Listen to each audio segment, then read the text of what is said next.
I'm going to discuss to you about my topic, which is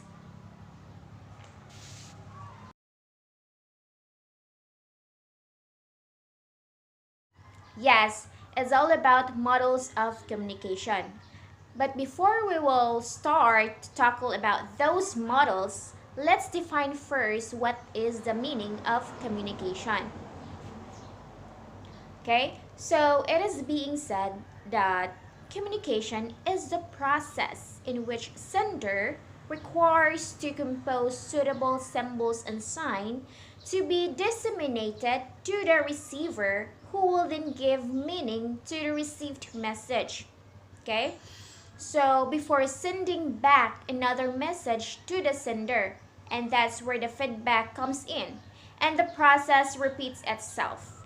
Okay, so that is the meaning of communication, from encoding from the sender to the receiver, which is decoding, and then giving back feedback, and the process repeats itself. So that is the meaning of communication. So now let's go ahead to the models of communication. So these are the models of communication. First, we have the linear model or the transmission model. Then we also have interactional or the interactive model of communication. And lastly, we have transactional model of communication. Now let's go ahead to the linear or transmission model first. Okay, so linear model. In linear model, this model describe communication as linear or one-way process, okay, in which sender intentionally transmit a message to the receiver. So it focuses on the sender and the message within communication only. Okay, again, it is a one-way process, a linear. Okay, a linear and a one-way process in which it focuses on the sender and the message itself in the communication. Okay, so this kind of model is being proposed first by Aristotle. So wherein there is a speaker, a message, and a hearer. Okay, and it was being influenced by Shannon and Weaver with the influence of technology during that time. So there was telegraphy and radio. Okay, this is what the linear looks like.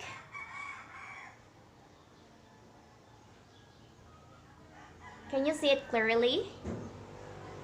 Okay, so here the sender here will encode something, a message. Let's say for example your message is hello and you want to send it to some of your friends, like here. So it is a one-way process. Okay, so your receiver will decode the message saying hello. That is just what is the meaning of one-way process. So there's no need for the receiver to give feedback to you. Okay, so there's a noise here that something that will interrupt with the message that you're going to send.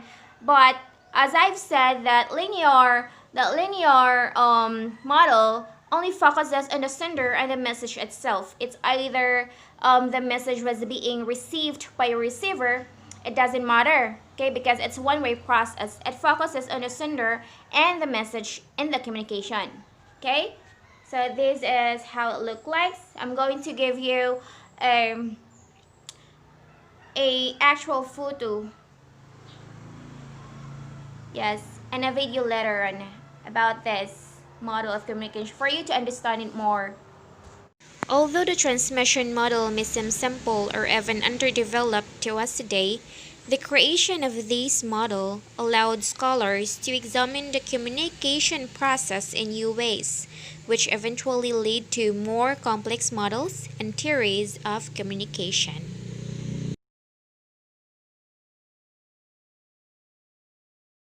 Part video series dedicated to discussing 3 different communication models. The first, which we'll talk about right now, is the transmission model. It's also known as the linear model. And you'll understand why they use the word linear, because it's a very simple model. It starts with a sender sending the message to a receiver through a channel of communication. And this channel of communication could be anything that carries the message. The message always goes from left to right, from the sender to the receiver. Other than that, there's only one factor you need to remember for this model, and that's the factor of noise. Noise can be anything that sidetracks the receiver from getting the message clearly. So back in the days of like broadcast television, back in the day, it wasn't too long ago, I guess they still have broadcast television, but anyway, when you broadcast a television message and it's not streaming instantly, it might come with some kind of a white noise, or it'd be a little bit fuzzy depending on the reception, how close you are to the mountain or something like that. That would be considered noise, but noise could really be anything that sidetracks you. The reason they call it a linear model is because it always starts from point A and goes to point B in a linear fashion.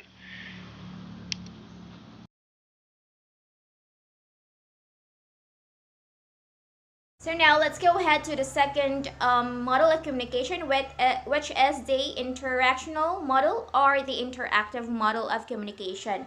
Okay, so interactional model of communication describes communication as a process in which participants alternate position as sender and receiver and generate meaning by sending messages and receiving feedback within physical and psychological contents.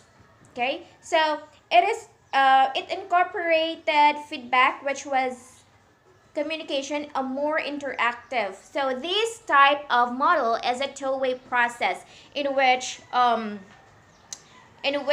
your sender, the sender will give a message, or will send a message to your receiver, and then your receiver will gonna give you feedback.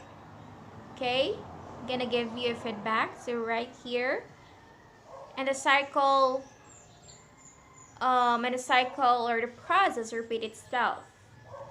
Okay, so let's say for example, it said, it is being said that the sender and receiver will be in alternate position. Okay, so first, you are the sender. You're going to send a message to your friend saying that, how are you? Okay, saying that, how are you?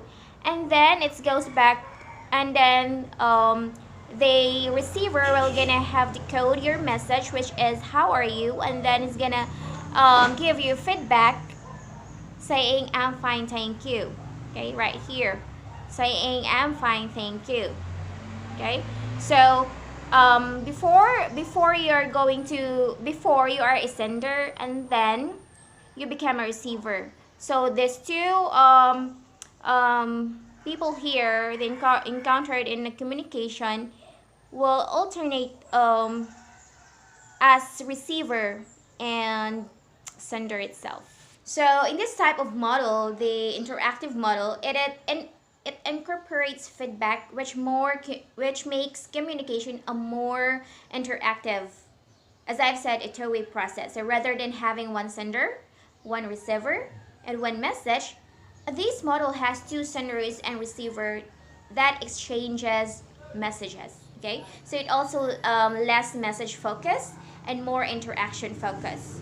Okay, while the linear model focused on how a message was transmitted and whether or not it was received, the interaction model is more concerned with the communication itself, because the people who are encountering the communication will give feedback. Okay, they have to communicate or interact with themselves. So that is the difference between the communication linear and interactive model. We're going to talk about the interactive model of communication. This model starts out very similar to the linear model. You have your sender and the receiver. Of course, there's the channel of communication through which the message is sent. There's noise that is influencing the reception of that message. What's different about this model is the way that we approach the message. Now, in the linear model, it goes left to right from sender to receiver.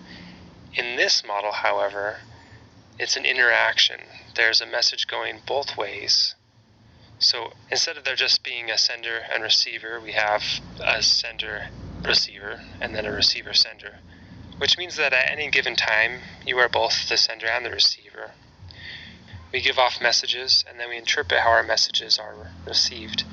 That feedback comes back to us and that determines how we give our next piece of information, how we send our next message. There's one other factor that was introduced with this model, and that's field of experience. That both sides have a depth of knowledge and culture and background that influences the way they communicate and the way that they understand. This part here in the middle, surrounding the channel, the part where the two paradigms overlap, that's where the most meaningful communication happens, because that's where you're seeing eye to eye with the other person. This is the interactive model of communication. This model came about rather recently. Transactional model of communication.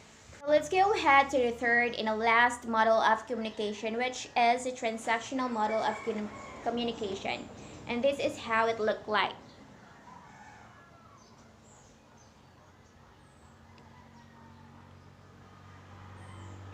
Don't worry if you can't really barely see it, because I'm going to give you an actual photo in my video, and also there is a video here that explains more for you to understand it more about my models of communication, about my topic. So now let's discuss about the last model, which is the transactional model. Okay, so this model differs from the transmission and interaction.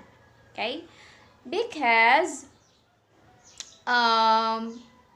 it's the insignificant ways, okay, including the conceptualization of communication, the rule of sender and receiver, and the rule of context. Okay, so this type of model describe communication as a process in which communicators generate social realities within social, relational, and cultural contexts. Okay, so the persons here who are engaged or encountered in a communication, they are no longer called a sender and a receiver. Okay, they are called communicators. Okay, as you can see, because they have here the co-creation of meaning, which is the social contexts. Okay, we also have here relational, cultural, and physical and psychological contexts. Okay, so in social context, so this is how you're going to communicate a person within a norm. So norms are social connection that we pick up through our observation with. If you're going to communicate with others, you can pick up something through your observation, like the norms that they have. So that is social context. So next we have relational context. Relational context is because the way you communicate with your friends is different from the way you communicate someone you just met. Okay, because even you, if you're going to communicate with your friends, is it really different from someone you just met, or someone that is not your friend. Okay, you have this kind of distinction, and that is relational.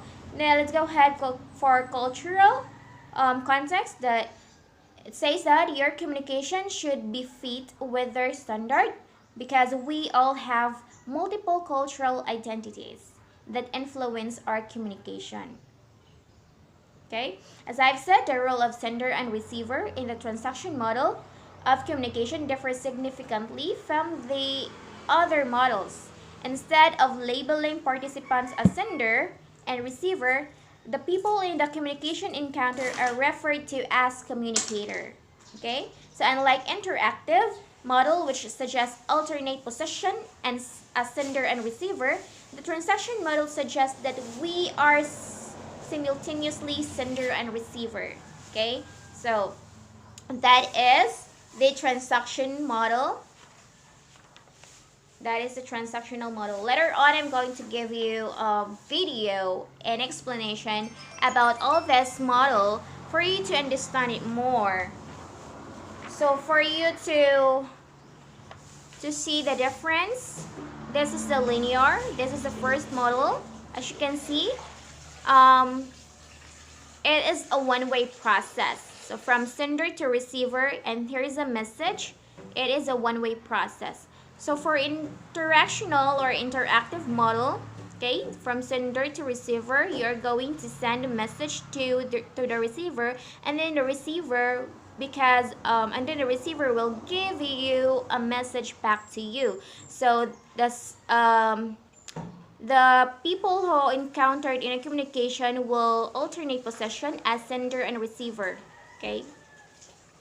And next we have the transactional model. As you can see, the sender and receiver, um, they both have an arrow here. So meaning the message will have to communicate with each other simultaneously. So you have to talk or speak or whatever gonna have a topic for the both of you. So you have to say something to each other. That is transactional.